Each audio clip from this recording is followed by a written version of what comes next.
का प्रश्नोत्तर। प्रश्न 1। नई उषा से कवि का क्या अभिप्राय है?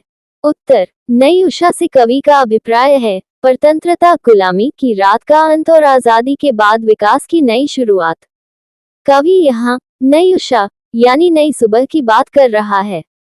गुलामी की रात बहुत लंबी थी, जिसमें देश दुख, भय और बेबसी में जी रहा था। अब जब आजादी मिल गई है, तो कवि कहता है कि यह नई सुबह हमारे देश के नए जीवन और नई ऊर्जा की शुरुआत है। अब हमें अपने देश को आगे बढ़ाना है। प्रश्न 2। सभी मनुष्यों में किन किन गुणों का विकास होना चाहिए? उत्तर। कवि के अनुसार हर व्यक्ति में विवेक, ज्ञान, सहानुभूति, मैत्री और प्रेम भाव का विकास होना चाहिए। कवि चाहता है कि हम केवल अपने लिए न जिए, बल्कि दूसरों के सुख दुख को भी समझें। अगर सब में प्रेम, दोस्ती और समझदारी होगी, तो समाज में झगड़े नहीं होंगे। ज्ञान और विवेक से इंसान सही निर्णय ले सकेगा और सहानुभूति से सबका भला होगा। यही एक अच्छे समाज की पहचान है। प्रश्न 3। कविता में कवि के प्राण प्राण गा उठे कहने का क्या आशय है? उत्तर। इसका अर्थ है कि कवि के मन में आजादी की खुशी से हर रग रग में आनंद, और जब भारत स्वतंत्र हुआ, तब कवि का मन इतना प्रसन्न हुआ कि उसे लगा जैसे उसके हर प्राण, जीवन का हर अंश गा उठा हो।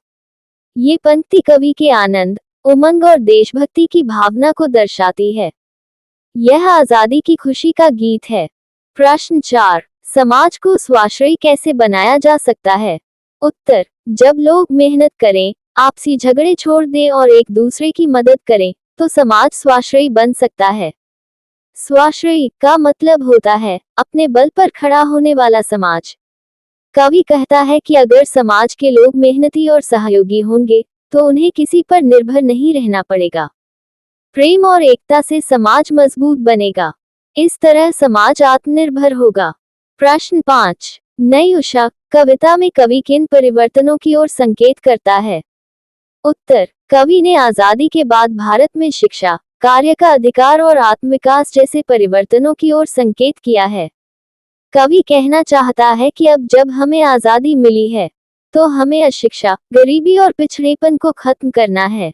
हर नागरिक को शिक्षा का अधिकार और मेहनत से आगे बढ़ने की आजादी मिलनी चाहिए। ये कविता नए भारत के निर्माण की दिशा दिखाती है।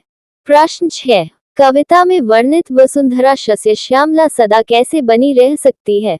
उत्तर। अगर नवयुवक मेहनत करें और अपने पसीने से धरती को सींचे, तो ये धरती हमेशा उपजाऊ और हरी भरी बनी रहेगी।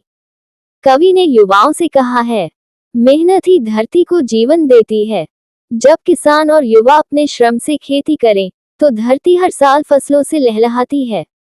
इसका मतलब है कि प्रगति और संपन्नता मेहनत से ही आती है। प्रश्न 7। प्रमाद की महानिशा बीतने से कवि का क्या तात्पर्य है?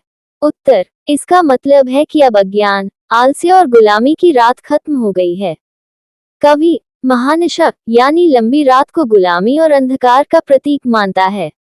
अब जब वह रात खत्म हुई, तो आजादी की सुबह आ गई है।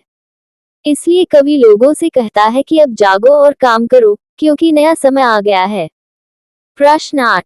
प्रस्तुत कविता नवयुवकों के मन में किन किन भावों का संचार कर रही है? उत्तर। ये कविता युवाओं के मन में मेहनत, जागरूकता और देश के प्रति प्रेम का भाव जगाती है। कवि युवाओं से कहता है, तुम हमारे देश की ताकत हो। तुम अगर मेहनत करोगे, तो देश आगे बढ़ेगा।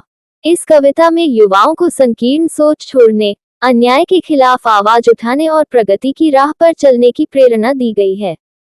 प्रश्न 9। नई उषा कविता नवयुवकों को क्या संदेश देती है? उत्तर। कवि युवाओं को संदेश देता है कि वे मेहनत करें, प्रेम भाव रखें और देश के विकास में अपना योगदान दें। नई उषा कविता युवाओं को राष्ट्र निर्माण का आह्वान करती है। कवि चाहता है कि युवा भेदभाव भूलकर प्रेम से रहें और मेहनत व एकता से देश को मजबूत बनाएं। अगर युवा जागरूक और कर्मठ होंगे, तो देश का भविष्य उज्जवल होगा। मेरे इस वीडियो को लाइक कीजिए, चैनल को सब्सक्राइब कीजिए, वीडियो को अपने दोस्तों के पास शेयर कीजिए।